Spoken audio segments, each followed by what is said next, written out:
माझे नाव कविता आहे.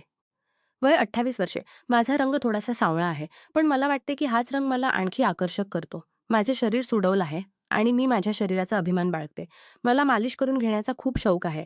आतापर्यंत मी अनेक लोकांकडून मालिश करून घेतली आहे. कधी सलूनमध्ये, कधी घरी, कधी मित्रांमार्फत. मी नेहमी नवीन-नवीन सब्बी शोधत राहते, जेणेकरून कोणी माझे शरीर स्पर्श करेल, दाबेल, मालिश करेल आणि मला तो सुख मिळेल. ही कथा त्या उन्हाळ्याची आहे. उन्हाळ्याच्या सुट्ट्या सुरू झाल्या होत्या आणि मी ठरवून टाकले होते की मी पोहणे शिकेन. माझ्या घरापासून फार दूर नाही, पुण्यात एक मोठा क्रीडांगण आहे. तिथे क्रिकेट, बॅडमिंटन सारखे अनेक खेळ होतात आणि तिथेच एक मोठा स्विमिंग पूलही आहे. मला माहीत होते की तिथे पोहण्याच्या क्लासेसही चालतात. पण पुलाचे पाणी, तिथले वातावरण आणि सर्वात महत्त्वाचे, तिथले कोच आणि सदस्य हे सर्व पाहण्याची इच्छा होती. एक संध्याकाळी मी क्रीडांगणाकडे निघाले. मी साधी पांढरी टी-शर्ट आणि जीन्स घातली होती. पण टी-शर्ट जाणून-बुजून टाईट आणि खोल गळ्याची निवडली होती. चालताना रस्त्यात लोक माझ्याकडे वारंवार बघत होते. मला हे आवडते. मला माहीत आहे की माझे शरीर किती आकर्षक आहे आणि मी ते दाखवण्यात कधीही संकोच करत नाही. क्रीडांगणाला पोहोचल्यावर आत शांतता होती. पुलाजवळ एक ऑफिस होते. मी तिथे गेले. आत एक माणूस बसले होते. वय सुमारे 50 वर्षे, पण शरीर मजबूत, चेहऱ्यावर स्मित. त्यांनी मला पाहताच उठून स्वागत केले. "नमस्कार. काय मदत करू?" त्यांनी विचारले. मी म्हटले की मी पोहण्याची क्लास जॉइन करायला इच्छित आहे. बोलता बोलता कळले की तेच मुख्य कोच आहेत. नाव जगदीश सर. पण सर्वांना ते जगदीश सर म्हणूनच ओळखतात. दुसरा कोच आहे विक्रम, सहाय्यक कोच. फीसबाबत बोलणी झाली. फीस खूप कमी होती. महिन्याला फक्त ₹800. मी लगेच तयार झाले. मी विचारले, "सर, क्लास कोणत्या वेळी होते?" त्यांनी सांगितले, "संध्याकाळी 7 वाजता लेडीज बॅच आहे. सकाळी मिक्स्ड बॅच असते." मी पुन्हा विचारले, "सध्या लेडीज बॅचमध्ये किती महिला येतात?" ते हसले आणि म्हणाले, "आता फक्त 2 महिला येतात. पण त्या नियमित नाहीत. कधी येतात, कधी नाही." हे ऐकून मला मनात आनंद झाला. कमी लोक म्हणजे जास्त लक्ष, जास्त मदत आणि जास्त सुख. मी लगेच फीस भरली आणि घरी परत आले. परतताना रस्त्यात एक स्पोर्ट्स शॉप दिसले. मी आत गेले आणि एक स्विमिंग कॉस्ट्यूम विकत घेतले. काळ्या रंगाचे टू-पीस, वरचा भाग पातळसा आणि खालचा भाग हाय कट. घरी येऊन मी ते घालून पाहिले. Perfect fitting. मला खूप आवडले. दुसऱ्या दिवशी संध्याकाळी मी ठरलेल्या वेळेवर क्रीडांगणाला पोहोचले. मी आधीच स्विमिंग कॉस्ट्यूम घालून आले होते. वर फक्त एक पातळ शर्ट घातला होता. बॅग ठेवली आणि शर्ट काढून बाहेर आले. आत फक्त 2 जण बसले होते. जगदीश सर आणि विक्रम. दोघांचे वय 50च्या आसपास. हां, मी त्यांना नमस्कार केला. मी विचारले, "सर, आज कोणी आले कविता?"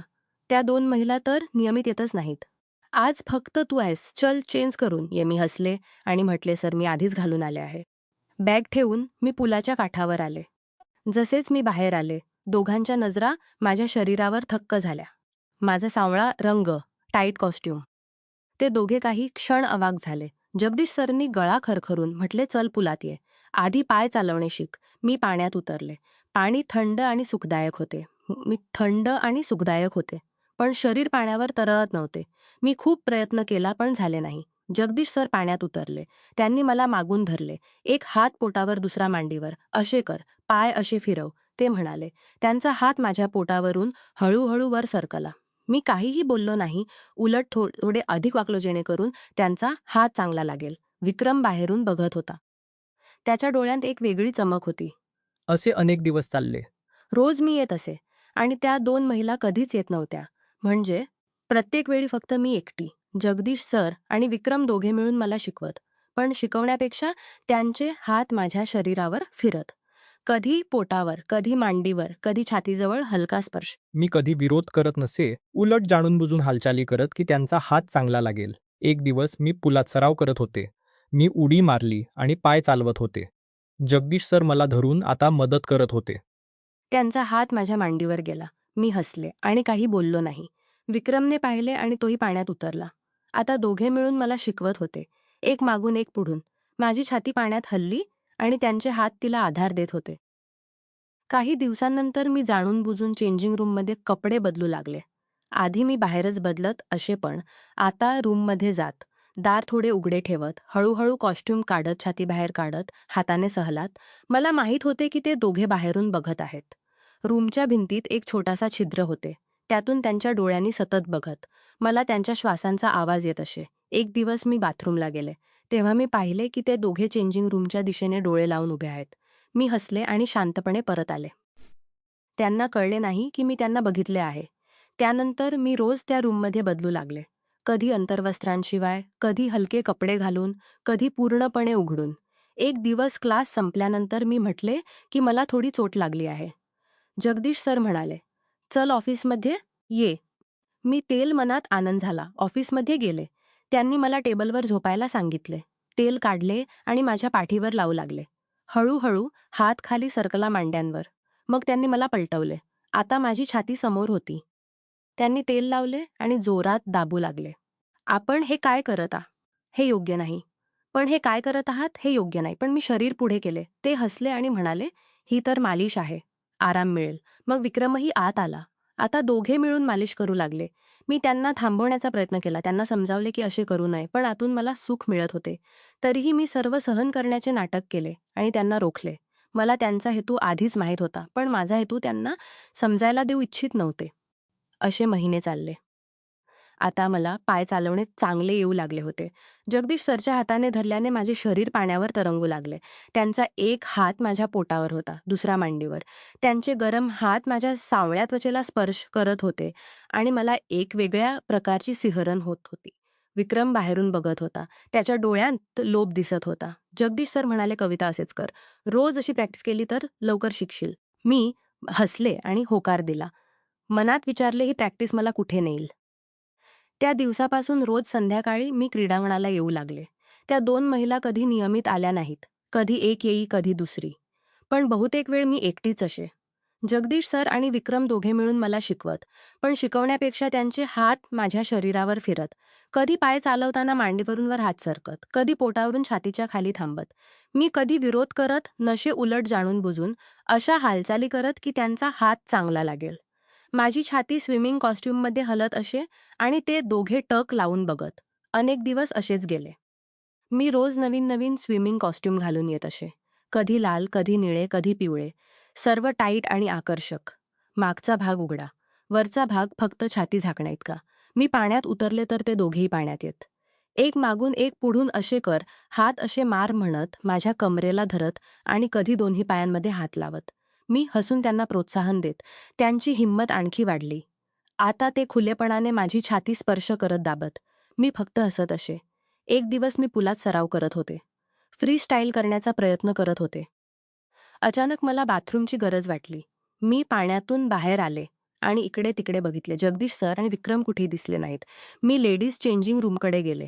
दार उघडे होते आणि मी आत गेले आणि पाहिले तर ते दोघे भिंतल्या कान किंवा छिद्रातून डोळे घालून आत डोकावत होते. आत त्या 2 महिला कपडे बदलत होत्या. मी शांतपणे मागे हटले. माझे काम आटोपले आणि बाहेर आले. त्यांना कळले नाही की मी त्यांना बघितले आहे. थोड्या वेळाने त्या 2 महिला बाहेर आल्या. त्यांच्या मागे जगदीश सर आणि विक्रम हसत-हसत. त्यांच्या चेहऱ्यावर समाधान होते. मी मनातल्या मनात हसले आणि डोक्यात एक विचार आला. जर मीही रोज या रूममध्ये कपडे बदलले, तर त्यांना माझे पूर्ण शरीर बघायला मिळेल ना? हे विचारताच माझ्या शरीरात एक वेगळी उत्तेजना पसरली. त्या दिवसापासून मी चेंजिंग रूममध्ये जाऊन कपडे बदलू लागले. जाणून-बुजून दार पूर्ण बंद करत नसे, थोडे उघडे ठेवत. आत जाऊन हळूहळू कॉस्ट्यूम काढत, छाती बाहेर काढत, हाताने सहलात फिरवत, मग खालचा भाग काढत. मला माहीत होते की ते दोघे छिद्रातून किंवा उघड्या दारातून बघत आहेत. त्यांच्या श्वासांचा आवाज येत असे. कधी-कधी मी जाणून-बुजून उभी राहत आणि स्वतःला बघण्याचे नाटक करत, पण प्रत्यक्षात त्यांना प्रदर्शन देत. अनेक दिवस असेच चालले. मी रोज काहीतरी नवीन करत, कधी हलके कपडे, कधी पूर्ण उघडून फिरत. ते दोघे दिवसेंदिवस अधिक उत्साही होत. त्यांच्या स्पर्शात अधिक जोर येऊ लागला. आपलात आता ते खुलेपणे माझी छाती दाबत, मांड्यांवर थोपटत. मी फक्त हसत आणि म्हणत, "सर असे करू नका," पण शरीर पुढे करत. एक दिवस त्या 2 महिला आल्या नाहीत. मी एकटी होते. मी पुलात सराव करत होते. मी उडी मारली आणि पाण्यात गेले. अचानक माझ्या पायात तीव्र वेदना झाली, क्रॅम्प आला. मी किंचाळले. जगदीश सर लगेच पाण्यात उडी मारली. त्यांनी मला उचलून बाहेर काढले. "काय झाले कविता?" त्यांनी चिंतेने विचारले. मी पाय दाखवला. विक्रमनेही मदत केली आणि मला ऑफिस रूममध्ये नेले. मला सोफ्यावर झोपवले. जगदीश सर म्हणाले, "काळजी करू नकोस, मी तेल लावून मालिश करून देईन. लगेच आराम मिळेल." त्यांनी विक्रमला सांगितले. अलमारीतून तेलाची बाटली आण. विक्रमने बाटली आणली. जगदीश सरनी माझ्या पायावर तेल लावले आणि मालिश सुरू केली. हळूहळू हात वर सरकला, मांड्यांवर, मग आणखी वर. मी डोळे बंद केले. मग त्यांनी माझे कॉस्ट्यूम वर केले आणि छातीला स्पर्श केला. जोरात दाबले. मी नाटक केले. सर, आपण हे काय करत आहात? ते हसले आणि म्हणाले, जे करायचे तेच. तू शांत राहा, आराम मिळेल. मी पुन्हा म्हटले, सर, असे करू नका. पण माझा आवाज कमकुवत होता. मला माहीत होते की आज त्यांचा पूर्ण कार्यक्रम सुरू होणार आहे. मला खूप मजा येत होती. मी वरून विरोध दाखवत पण शरीर पुढे करत. त्या दिवसापासून सर्व काही बदलले. मी क्रीडांगणाला येण्यासाठी अधीर राहू लागले. रोज संध्याकाळी तयार होऊन निघत. नवीन कॉस्ट्यूम, कधी बिकिनी स्टाईल, कधी वन पीस. पण इतके टाईट की शरीराची प्रत्येक रेखा दिसून येई. घरी आरशासमोर उभी राहून स्वतःला निहारत आणि विचारत, आज कोणता? तर पूल एकदम रिकामा. फक्त जगदीश सर आणि विक्रम. मी हसत हसत आत आले. सर, आज तर त्या महिला येतील ना? मी चिडवत विचारले. जगदीश सर हसले. त्या कधी येतच नाहीत. आता फक्त तूच आमची शिष्य आहेस. मी मनात हसले. शिष्या की राणी. मी चेंजिंग रूममध्ये गेले. जाणून बुजून दार अर्धे उघडे ठेवले. हळूहळू कॉस्ट्यूम घातले. आज लाल रंगाचे मागे फक्त 2 दोऱ्यांनी बांधलेले. छातीचा भाग इतका खोल की सर्व काही जवळपास दिसत होते. मी आरशासमोर उभी राहिले. शरीर हलवले सहलात. मला माहीत होते की ते दोघे छिद्रातून बघत आहेत. त्यांचे श्वास वेगवान होते. बाहेर येताच जगदीश सर म्हणाले, कविता, आज स्पेशल प्रॅक्टिस करू.